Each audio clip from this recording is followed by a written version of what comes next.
Hello and welcome to the Soundstage Audiophile Podcast.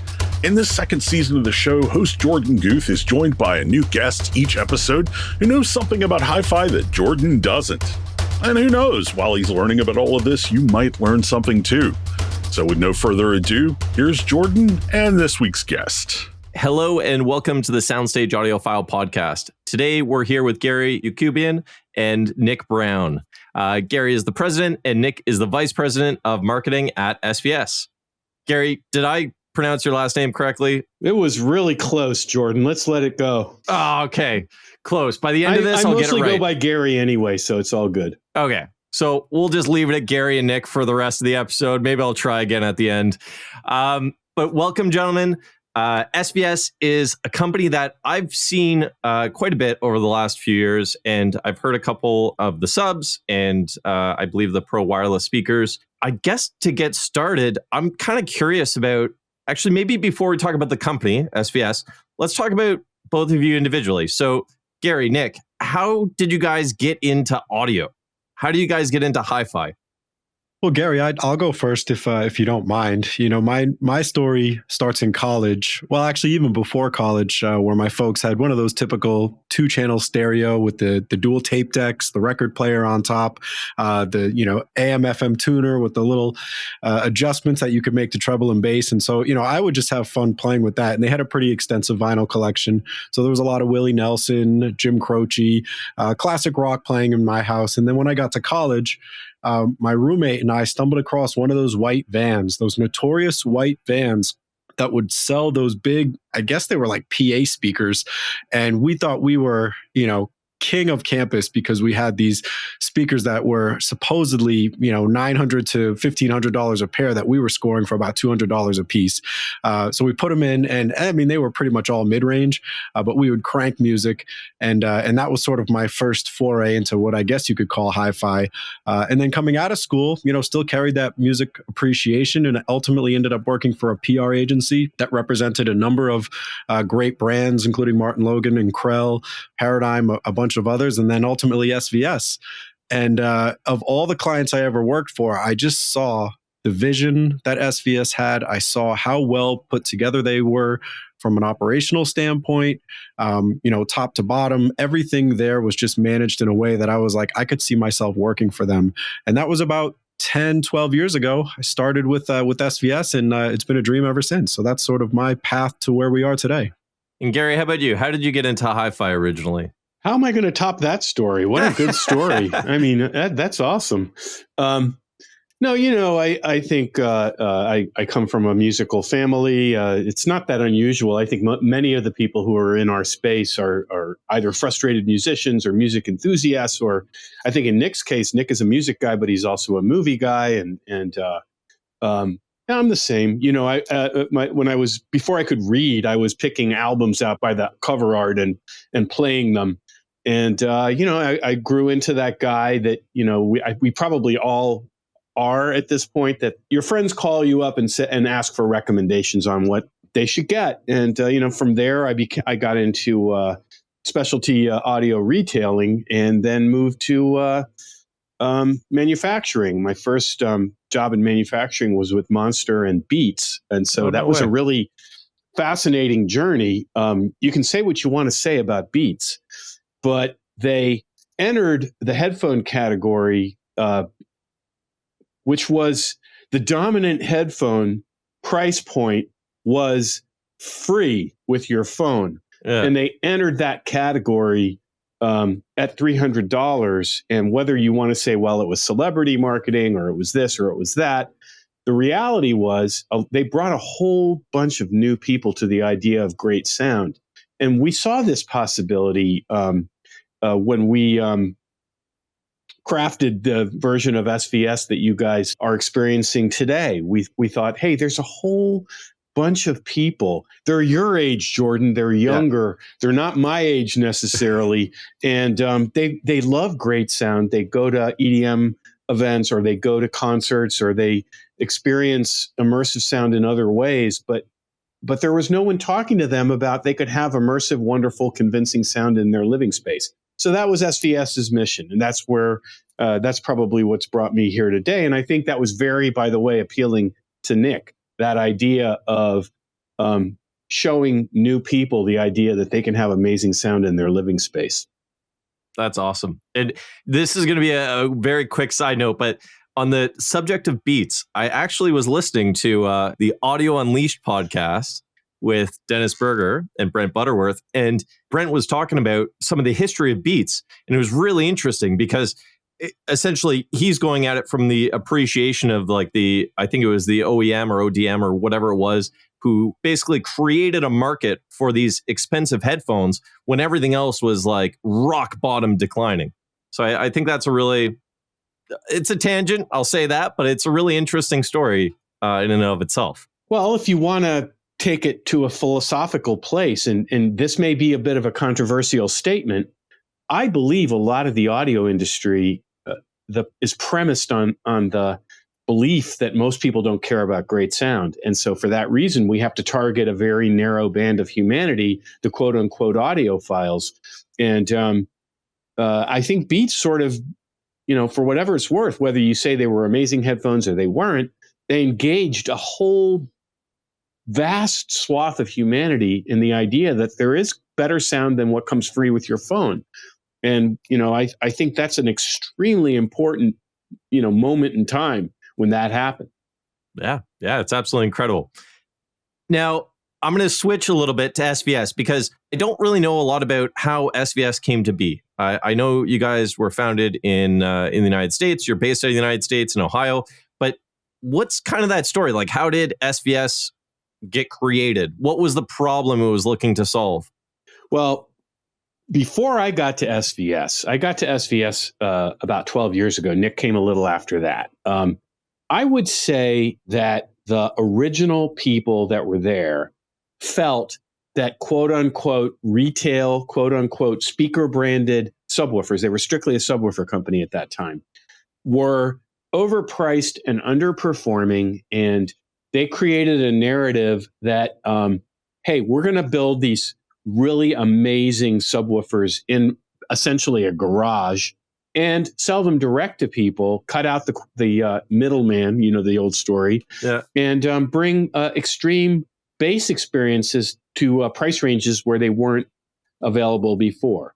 The downside of all that was the two things, I think. Number one, and probably it all comes back to one thing. They weren't really business people. They weren't really knowledgeable about how to create something that could last. And they also had a very limited belief in what a subwoofer can be. They really wanted to make massive ported subwoofers that were the size of a small coffin. And they definitely had a very cult-like following and high performance, but it was very limited and it was literally out of someone's garage. At a certain point, they reached, I think they really reached the end of their road. They knew it. And I bought the company with two partners. But we really maintained that vision of bringing extreme reference performance to price ranges where it's never been available before. We tried to we had only subwoofers when we started. We tried to broaden that out to form factors that would work in more people's rooms. And we got very good at making compact subwoofers that could outperform those massive coffin-sized ones, or at least have nearly as much output, but with more detail and accuracy and speed and transience.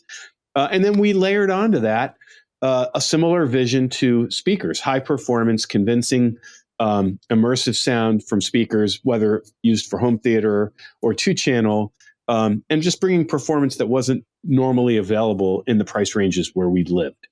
Now, bringing Nick into this conversation a little bit, I am kind of curious about the approach of going direct to customers. And if, like, I'm seeing a lot of companies nowadays, companies that were typically based on the distributor model and whatever, starting to have their own websites where they have direct sales and all that.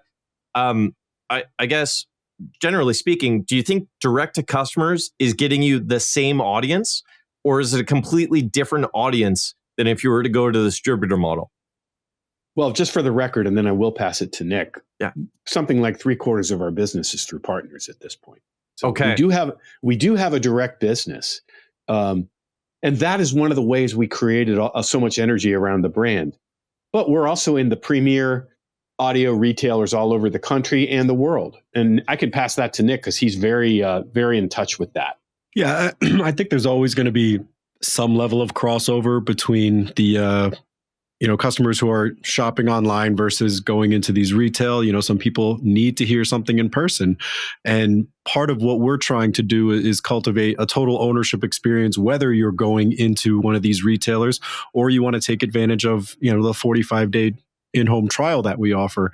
And that's part of where we've tried to differentiate, starting with that direct model, is to create that total ownership experience of, you're not having that fear of buying or any sort of buyer's remorse when you do ultimately pull the trigger. There's a lot of policies that we maintain that are meant to be super customer facing. And that's part of how we've grown the direct business. But also we've encouraged our partners to follow suit. And, we've really made it available to pretty much everyone in all 50 states and now close to, 70 countries, maybe more by last count. So, it's a different customer in the sense that, certain people are loyal to retailers, but when a lot of these folks have had people coming in clamoring for SVS for many years now, it's like, people won't stop asking me for your subwoofers. Like, sometimes it's begrudgingly, but I would say for the most part, they understand the energy we're bringing to this space. They understand that we're trying to bring younger, more diverse audiences to the high performance audio space.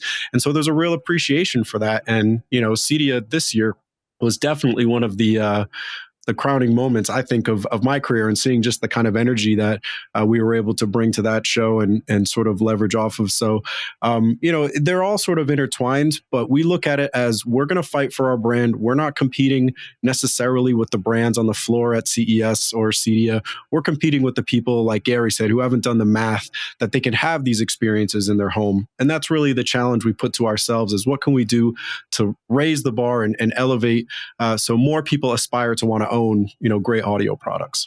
Now, would you say that the primary focus is still on subs? I know you guys have a great range of speakers and now some different electronics and some different accessories, but is the primary kind of focus behind the brand on the subwoofer experience?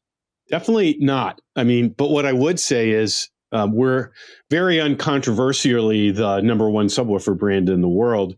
We're not the number one speaker brand in the world. We don't claim that, but we are in the top 7. And that to me was a great accomplishment, because 12 years ago, we weren't even making speakers. We bring the same vision, exactly as Nick described it, the same vision to our speakers that we do to our subwoofers. But our ultimate aspiration, Jorden, is to be a reference audio brand, not particularly a subwoofer brand. I will say it's a great question, because the road is littered with the bodies of subwoofer companies that tried to become speaker companies. And what we did, and it's because subwoofer engineers think they know everything about everything. And so they think they can design speakers. The reality was, our subwoofer engineers do a phenomenal job designing subwoofers. And we brought in world-class speaker engineers to design speakers. We didn't pretend we knew everything about everything, and that helped us a lot. And by the way, speaker engineers, just like subwoofer engineers, are experts in those. They love the idea that their designs could be appreciated by new audiences. So it was almost like an escape from the conventional audio brands that were doing things kind of the same way. So it was really joyful to find people just as passionate about making great speakers as the people we had already that were passionate about making great subwoofers. And if I could tack on to that, I know accessory talk must just get everyone riveted, but that's one of the fastest growing parts of our business now, is our cables and our accessories. And we really look at different solutions that are going to help people just create a better performance out of their system. And, we've cultivated this passionate community that just wants all SVS in their system. So, if we're able to give them, whether it's bulk speaker cable, or if it's more premium high performance speaker cable, or if it's HDMI or isolation systems that help reduce subwoofer rattle, like, these are all solutions that people need. And why not give it from us with that same value proposition that, we spoke about earlier when we started building subwoofers in a garage. And that's really sort of been a mantra of ours in terms of product development is let's just make the best of whatever it is, in terms of what it's competing against within its class and beyond. And we'll see where everything falls. And that kind of leads me to this idea. Like when I look at your product range right now, I'm seeing subs, I'm seeing a lot of passive speakers, the new active stuff, and then some electronics and some of the accessories. I'm assuming you probably hired the people to design the electronics as well that are kind of outstanding in their field to get that going. Is there going to be more of an emphasis on active speakers, or do you still see passive systems as going into the future as well? Everyone seems to be making like these small, like active setups, even so far as to like portable, like singular speakers. Do you have any thoughts on that versus the passive systems, the bookshelf systems, or the tower systems? Are they still going to be around in 20 years, would you say? Well, now 20 years, that's another thing. It's hard for me to say. I was going to say, look, they're side by side. I think a lot of the audiophile community has not embraced the active wireless speakers, except maybe as a, sort of a fun thing to have in a room where they don't do serious listening. And this was something we wanted to address actually with our Prime Wireless Pro. We wanted to create a wireless powered experience that was worthy of serious listening. But I think when you say 20 years from now you're really asking me to sort of prognosticate what the future holds. I don't know if these boundaries between product categories in the audio space, they made sense 50 years ago or 20 years ago. I think 20 years from now, they're going to seem very arbitrary. They're going to seem very like, why do you need to have a separate component? But right now it's a necessity. If you want to have the highest performance in 2-channel, you're going to probably need separate components. And if you want a full multi-channel experience, Dolby Atmos and so forth, you're going to need components. That is a necessity today. You're asking me in 20 years, will it be a necessity? I would say very unlikely in 20 years it will be a necessity. Yeah. Just like physical media, people are so sad that Best Buy is no longer carrying physical media. To me, it's like, be sad about it raining outside. Then there's things you're not going to be able to stop. And instead, we need to embrace and what SVS stands for. And I think what Soundstage stands for is always convincing, immersive experiences, regardless of the method of delivery. So for example, if you're going to be streaming audio and video, let's really agitate for the finest sound quality in those ways of enjoying music or movies or whatever it is. Yeah. And that's another interesting point, because I've literally been hearing over the last maybe year or so that cassettes are making a comeback. Right. We know that or CD... NA tracks. Like, do you think those are audio files? Please. Well, and there's an element there where you have to imagine that is people just trying to be nostalgic for nostalgia's sake. Like I haven't met anyone that argues for the quality of a cassette tape versus a CD, let alone streaming or vinyl or anything like that. But there's Can I say something on that? Yeah, go. I have a buddy who reached out to me. I have several buddies my age, and they're like, "Oh, my kids love vinyl. There's hope for the universe. Everyone is embracing great sound." Guess what? Half the vinyl that was sold last year was sold to people that had no device to play it on. Yeah.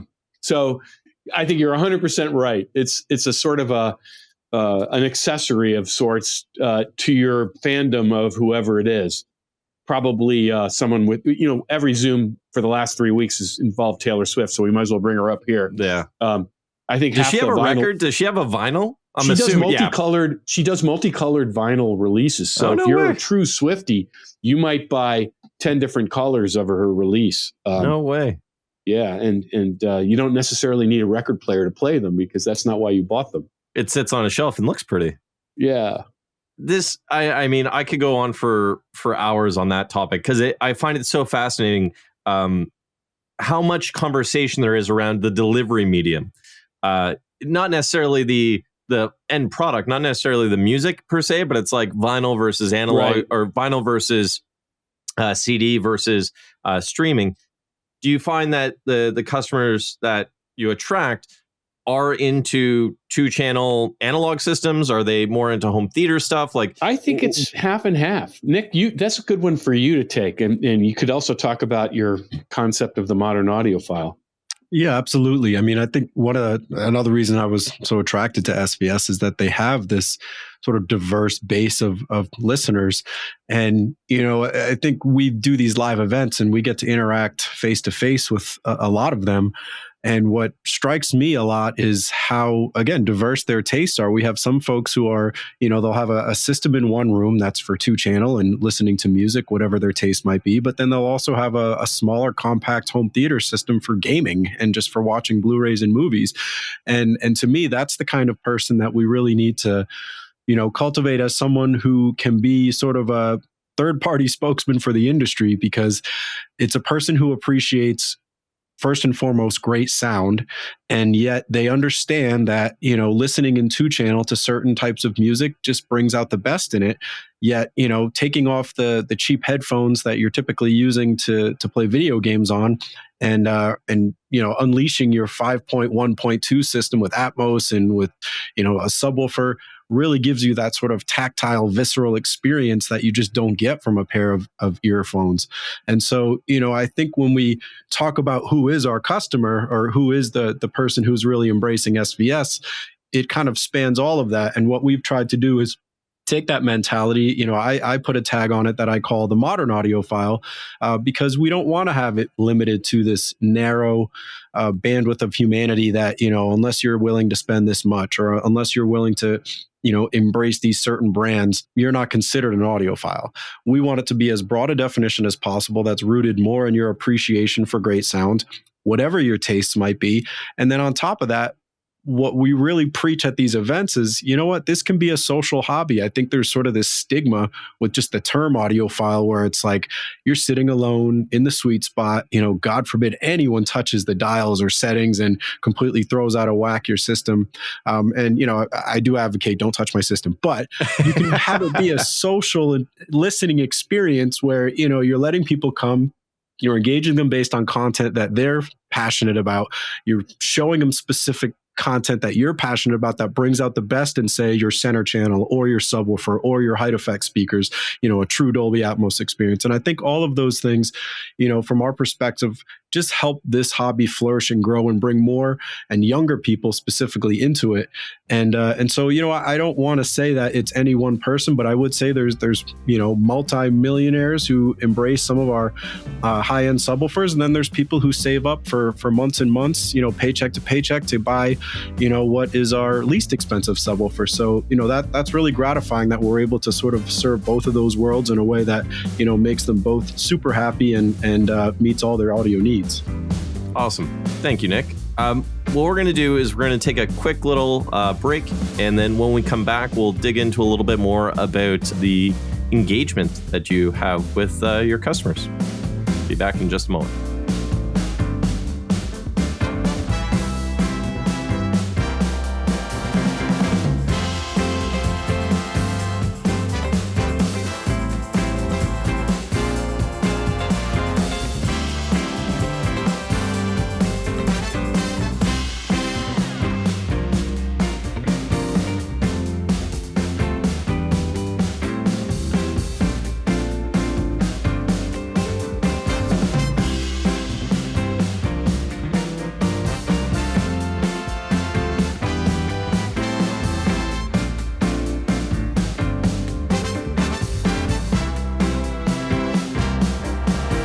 And welcome back from the break.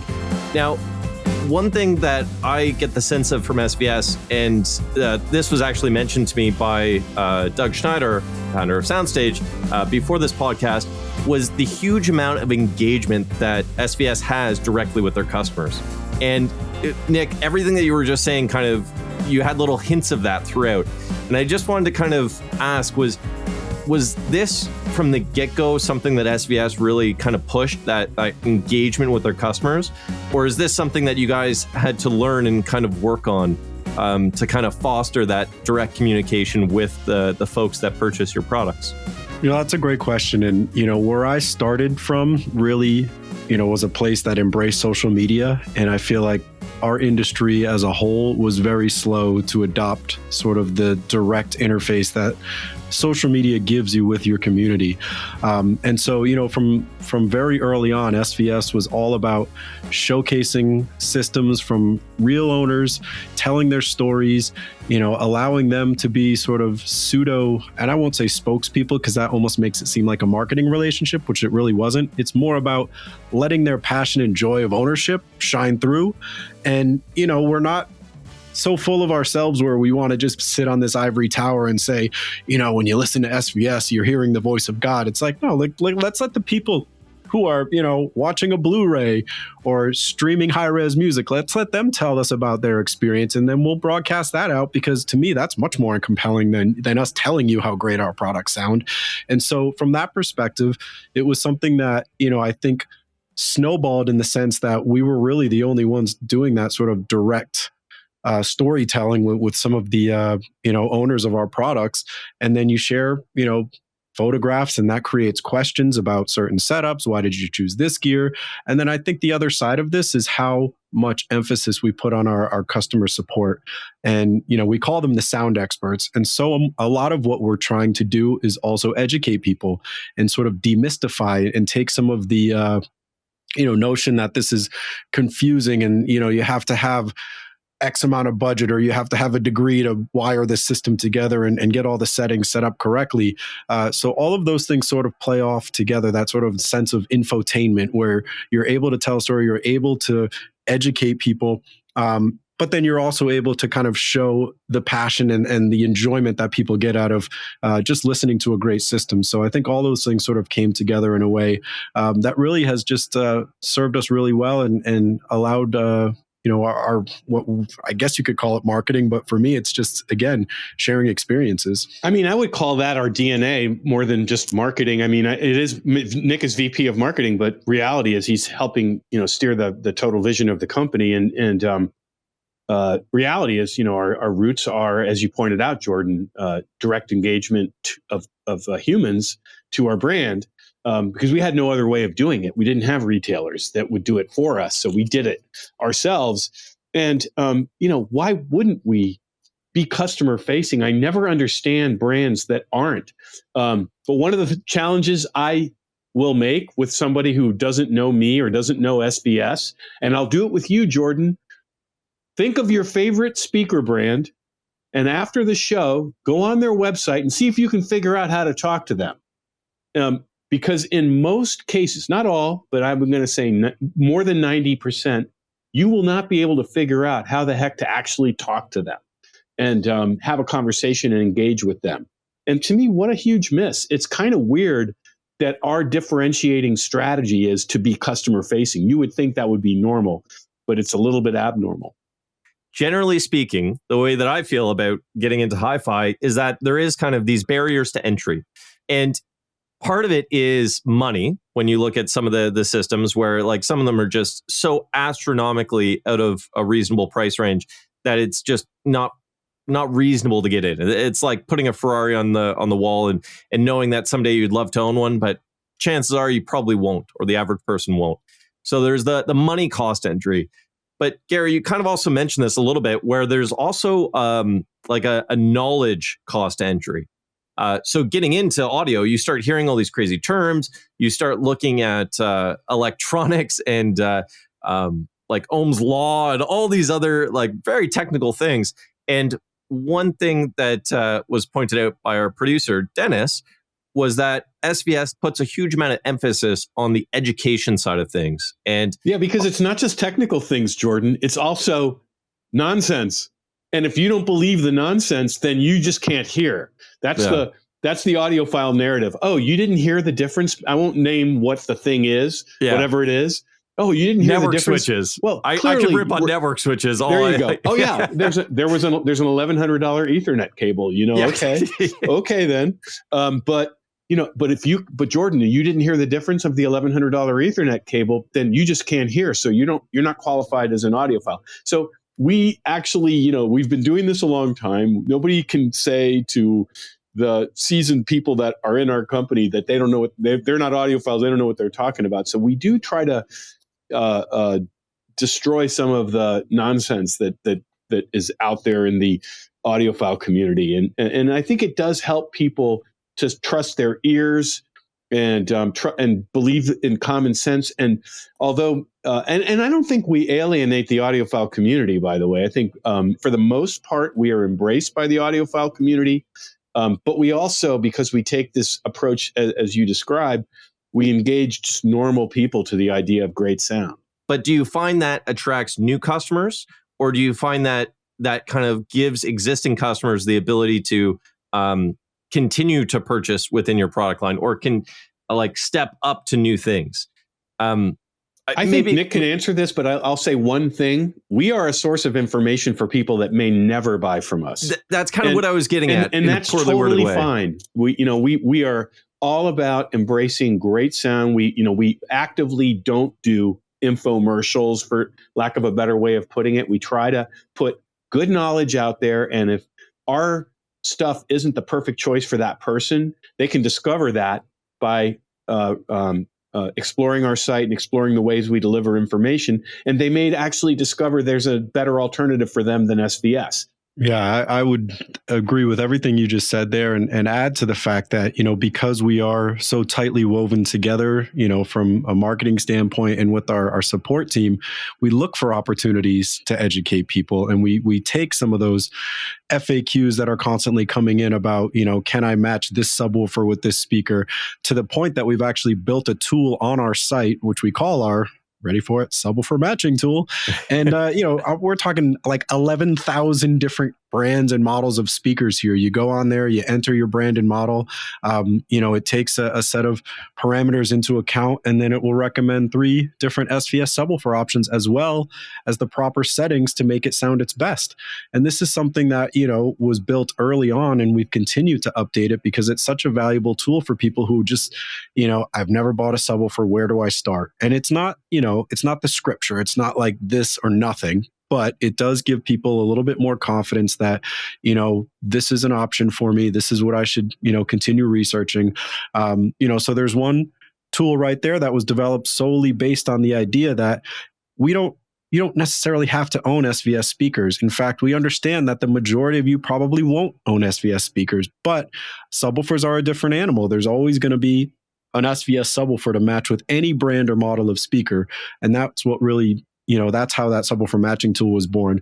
But then beyond that, there's a corollary to that, which is speakers are so much a matter of personal taste. Like not just personal taste in what they should sound like, but even what they should look like, how big they should be, and all those kind of different things.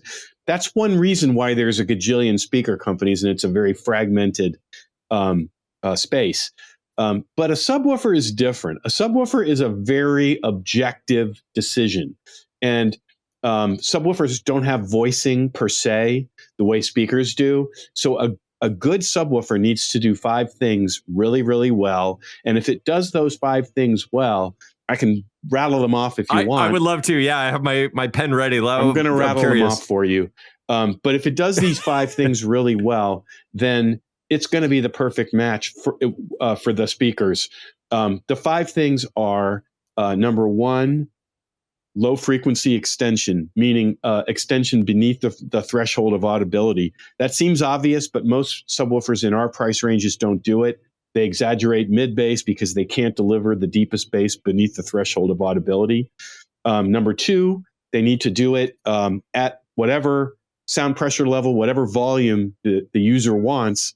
That seems obvious too, but because subwoofers in our general price ranges typically use amplifier limiting to protect the subwoofer, when the user cranks it up, they really want to have a moment of excitement. The speakers, they're dumb, they're passive, they're going to keep playing louder, as loud as you tell them to.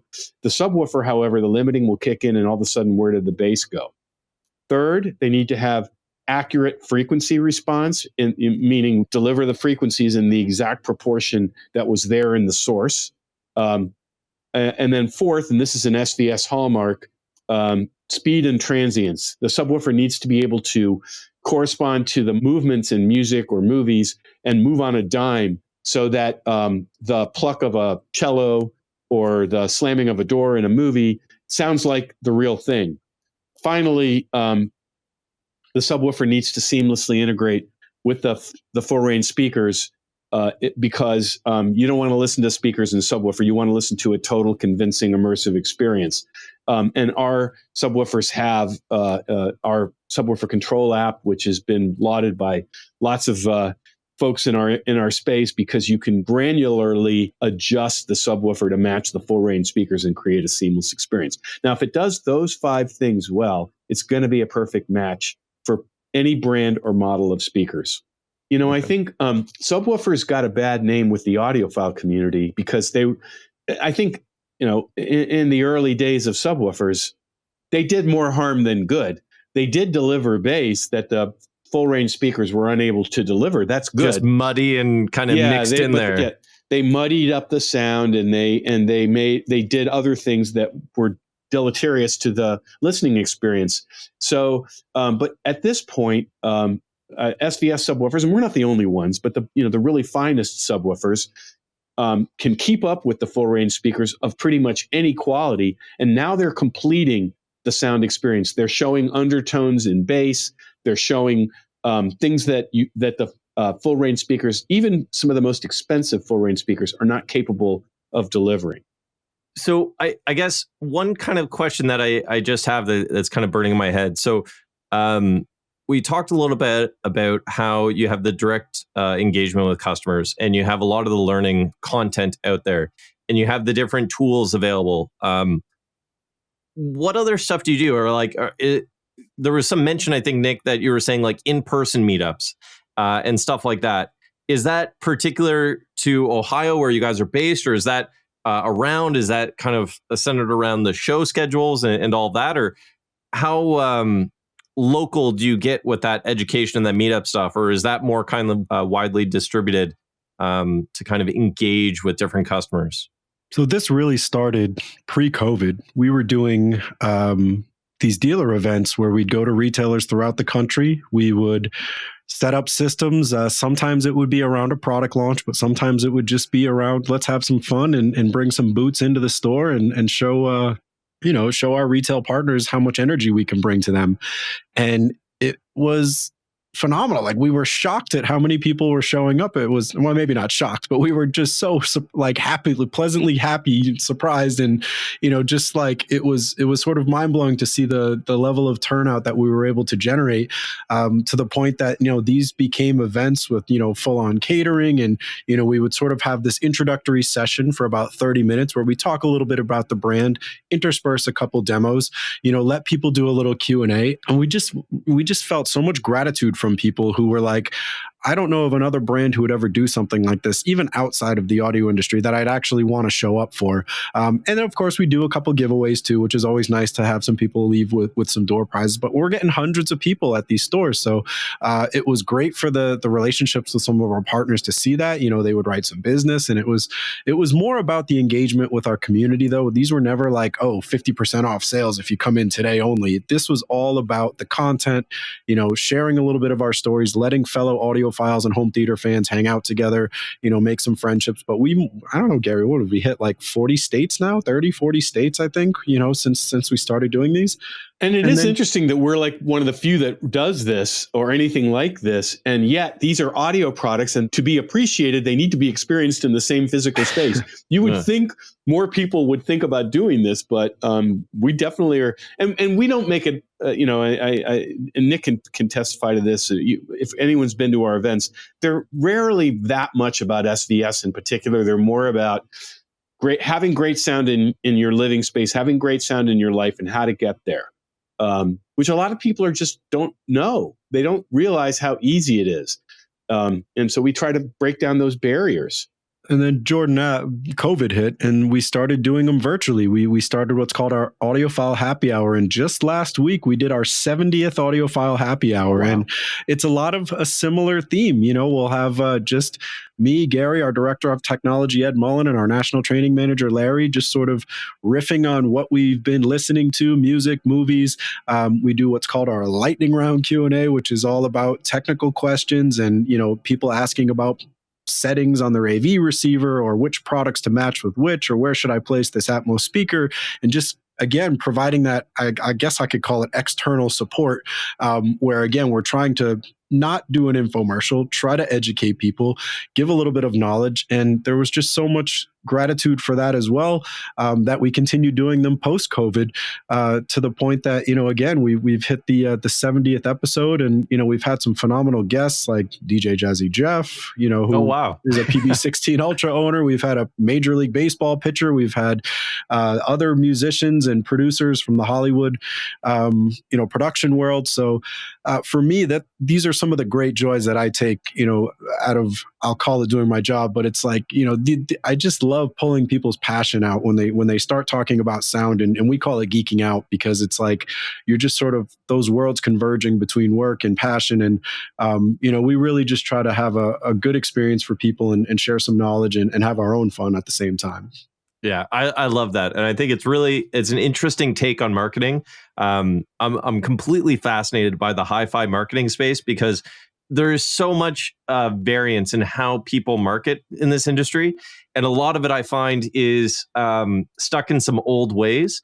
So it's really interesting seeing companies that do stuff completely differently and kind of the success that they see with it. The old ways, you're being nice, I will be less nice. The old ways are celebrating the opacity of the market, meaning nobody knew what was best and what wasn't. And so for that reason, companies were drawn to create profit margin as the motivation for recommending their product. And, you can see these in movies from like the 80s and 90s, where if somebody goes into a stereo store, that was like a stereo salesman was like the lowest form of life. They would try to trick you into getting something that they made more money on. But we're in a very transparent marketplace circa 2023, and people appreciate real information to make real choices, and they have very good BS detectors. So anyone locked in the past ends up not really doing well in this current environment. And companies like SVS that celebrate transparency and good information for people seem to be doing better. So I know our time is short with both you gentlemen. I have one last question that I ask, and this kind of speaks to Nick's idea of geeking out a little bit. For both of you, and we could start with either one.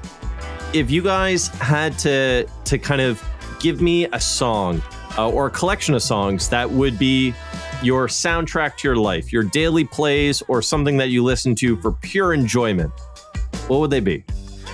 I mean, there's one album that I've listened to more than almost any other. It's a punk collaboration album, or it's sort of a mishmash of different punk bands called Survival of the Fattest. Yep. And this was sort of a soundtrack to my early days. So I would take a couple tracks from that, mix in a little Outkast, probably from Stankonia and AT Aliens, nice. A couple Amy Winehouse tracks in there, because I have this sort of like appreciation for sort of like old soulful singers. And then I've always just been a huge fan of Stevie Wonder. So I throw a couple Stevie Wonder tracks in there too. Nice. And Gary? I can't. It's very hard for me to pick one thing, because and Nick can tell you this. I go to classical music. I go to metal. I do hip hop. But if I had to pick one thing that if I had to listen to for the rest of my life, it's probably the music of Bob Dylan. I mean, and he's 83, I think, and he's still touring, and we're going to see him in Baltimore in a couple of weeks, and he's just remarkable. And the other reason why I love him is he keeps reinventing himself, and he's an old dude like I am, and I like a lot of what keeps SVS fresh is the spirit of reinventing ourselves every day. So I use Dylan as an inspiration for doing that.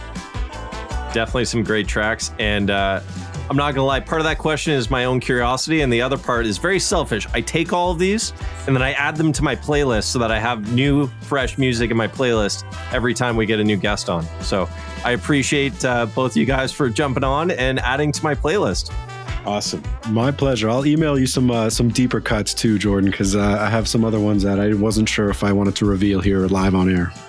Amazing.